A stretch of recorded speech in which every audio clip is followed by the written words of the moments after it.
Mohammad San को लेते हैं। हाँ भाई। हेलो। जी sir. Haris sir, thank you so much. Ghalib sir, thank you so much लेने के लिए। तो मैं ये जानना चाहता हूँ कि मैं क्या देखता हूँ कि सारी मजहबों में औरतों को थोड़ा सा कम राइट है, मैं ये साफ साफ देख पाता हूँ। तो ऐसा क्यों है कि औरतें ज्यादा ही इस्लाम को लेके, जैसे जैसे मैं बताना चाहूंगा कि मेरे एक, पड़ोस में आंटी है। वो बार बार बोलती है, बाबू नमाज पढ़े कि नहीं पढ़े। ऐसा क्यों होता है? मतलब औरतें इतना इस्लाम को क्यों मतलब ज्यादा मतलब बोलना चाहती हैं। और इस्लाम को ही क्यों एक्सेप्ट करना, उसको डिफेंड करना चाहती हैं, आप ये कह रहे हैं? हाँ हाँ हाँ, मतलब जैसे कि राइट कम है जैसे औरतों का इस्लाम में, है ना। हाँ। तो वो ही जैसे मेरे मर्द लोग ज्यादा मुझे नहीं टोकते कि बाबू नमाज पढ़े कि नहीं पढ़े, या ऐसा किए कि नहीं किए। पर औरतें लगातार मुझे बोलती रहती है, एक दो आंटी, कि बाबू नमाज पढ़े कि नहीं पढ़े। मतलब वो ज्यादा हमको फोर्स करती हैं। अच्छा, वो ज़्यादा रिलीजियस है। अच्छा, आप कह रहे हैं कि वो ज़्यादा रिलीजियस क्यों है? देखिए, उसकी वजह यही है सिंपल सी कि औरतों को जिनको दबा के ज़्यादा रखा जाता है, उसमें स्टॉकहोम सिंड्रोम है। और उनको उनकी ज़िंदगी ज़्यादा इस बात पे गुजरती है कि अपने आप को उन्होंने इस्लाम साबित करना है, क्योंकि उन्होंने सिर्फ मज़हब को ही नहीं उठा के चलना, मज़हब का बोझ नहीं उठा कर चलना, उन्होंने अपनी इज्जत का भी, ये गैरत भी उनके साथ एसोसिएटेड है। तो उन्होंने अपनी गैरत को भी, अपने मर्दों की गैरत जो कि उनकी इज्जत है, उसको भी उन्होंने छुपा के रखना है। ये सारी चीज़ें, तो इसलिए वो कहते हैं ना, वो जिस तरह आप लोग देखते हैं ना, हमारे जो जो लड़के होते हैं वो सबसे ज़्यादा अपने माँ बाप के सामने प्रूव करने की कोशिश करते हैं, देखिए जी हमारा बच्चा तो बड़ा अच्छा बच्चा है। वो सारी उसने वो ब्रेजर, जो पता नहीं कौन कौन सी जो गंदी वेबसाइटें होती हैं, उनके सारों की मेंबर वो अप टू डेट होते हैं वो उसके साथ। लेकिन दुनिया के सामने कुछ और होता है। मैं ये नहीं कह रहा औरतें ड्रामा कर रही होती, वो फिर इनग्रेन्ड हो जाती है। आपका बिलीफ जो है या लैक ऑफ बिलीफ है, sorry not lack of belief, उनका जो बिलीफ है वो इनग्रेन्ड हो जाता है उनके अंदर, कि उन्होंने बस उसके साथ ही उनकी बका है। यानी जब आपके म्यूचुअल इंटरेस्ट टाई डाउन हो जाते हैं ना, तो फिर आपके साथ ऐसा होता है। तो ये वजह है, ख्वातीन जो है, इसमें हमें भी लगता है इसमें कि ख्वातीन ज़्यादा मजहबी होती हैं। I don't know Ghalib, if you want to add something on that. Sir, औरत के पास पाकिस्तान में करने को क्या है? घर में बिठाया हुआ है, उसके पास खाली दिमाग है। और वो बेचारी वहम मुहिम ही कर सकती है, आगे पीछे लड़ाई झगड़ा ये वो। और दूसरी बात है कि औरतें इतनी, उनकी जिंदगी मुश्किल बनाई होती है कि वो अपना गुस्सा कहीं तो निकालेंगी। ठीक है। तो वहम तोहम परस्ती भी उनमें ज्यादा हो सकती है। क्योंकि जब आप वो प्रोडक्टिव नहीं है किसी की जिंदगी, तो उसमें प्रॉब्लम हर किस्म के नजर आएंगे, चाहे वो मजहबी हो चाहे वो साइकोलॉजिकल हो। यही होता है। तो इसमें कसूर, ये फिर भी इस पेट्रियार्कल सोसाइटी का ही कसूर है कि औरतों को एक चीज होती है ना कि Haris is the best version of himself right now, जी। वो अपने मैक्सिमम पोटेंशियल पे काम कर रहा है। ठीक है। तो या किसी भी बंदे को कहेंगे कि वो अपना बेस्ट वर्जन है, जब औरत को आप मौका ही नहीं दे रहे कि वो अपने पोटेंशियल को रीच कर सके, तो वो क्या करेगी?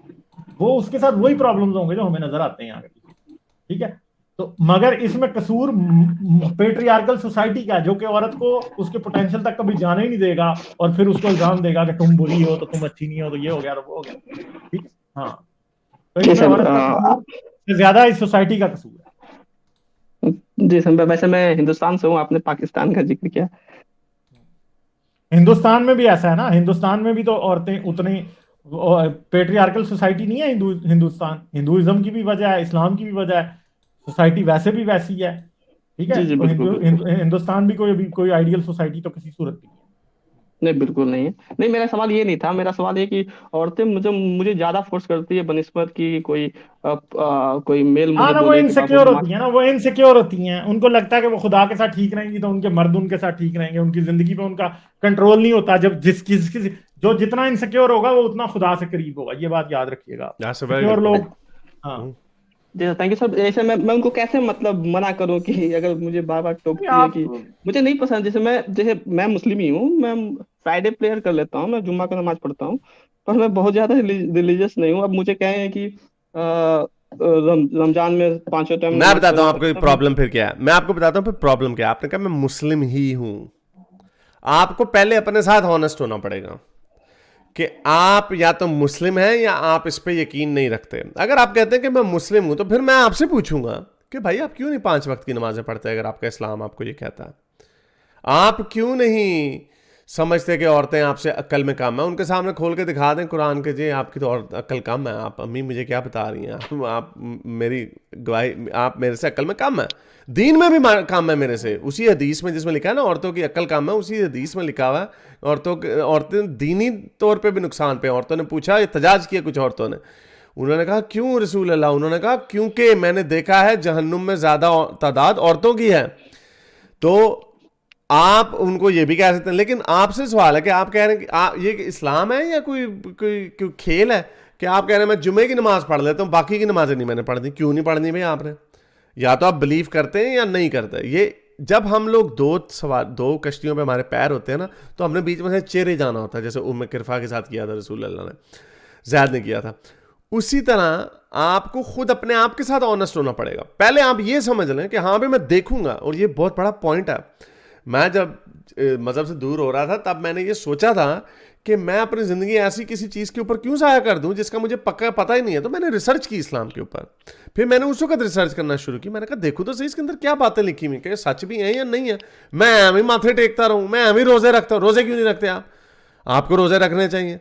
तो ये आप ऐसे नहीं कर सकते कि आप दोनों रास्तों पर सवार हो। हाँ ऑब्वियस, अगर आपने, जब आपको एक दफ़ा पता चल गया है कि आपका यकीन उठ गया, ये बोंगियाँ हैं, ये कहानियाँ हैं सारी, तो फिर आप अपनी ज़िंदगी को और तरह से फोकस कर सकते हैं। आप यंग लग रहे हैं मुझे, आप पढ़े लिखे, और जब आप इंडिपेंडेंट हो जाएंगे, इंडिया जैसे कंट्री में जब आप फाइनेंशियली इंडिपेंडेंट हो जाएंगे तो कोई नहीं आपको रोकेगा। ये एक थोड़ा सा फेज होता है। और माँ बाप अगर इस वक्त कहते हैं तो अगर आप सुन लेते हैं, आपने अपनी ग्रोथ करनी है, तो ये आपको अपने आप से ऑनेस्ट होना पड़ेगा। जी, कुछ बातों से तो आप जैसे कह रहे हैं कि जरूर मुझे उससे डिसएग्री है, पर अचानक मैं कुछ भी तो नहीं छोड़ सकता ना। ऐसे तो ऐसे अचानक तो नहीं छोड़ पाऊंगा ना, नहीं या तो कुछ भी नहीं देखते छोड़ रहे, पाऊंगा। मैं तो ये नहीं कह रहा रिसर्च कि मैं करते छोड़ रहे। रहा हूँ। मैं कह रहा हूँ आप रिसर्च करते हैं ना, ठीक है, आप ना बताएं, हमें भी ना बताएं बस, लेकिन ये आप रिसर्च करते हैं ना। वैसे आप उनको ये नहीं कह सकते कि अम्मी मुझे आप नमाज पढ़ने के लिए ना कहें। ये आप अपनी अम्मी को या अपने घर वालों को हमसे ज़्यादा बेहतर जानते हैं। आपको पहले ज़्यादा पता चलना चाहिए कि कौन सी ऐसी बात है आप ऐसे कैसे कर सकते हैं उनके साथ वगैरह वगैरह। तो चले, जी जी, इसका कोई थैंक यू सो जवाब नहीं है। Okay, thank you. अच्छा, मेरे इस नेक काम को जारी रखने के लिए मुझे पेपैल या पेट्रियन पे ज़रूर सपोर्ट कीजिए, ताकि मैं अपना पैगाम ज़्यादा से ज़्यादा लोगों तक पहुंचा सकूं।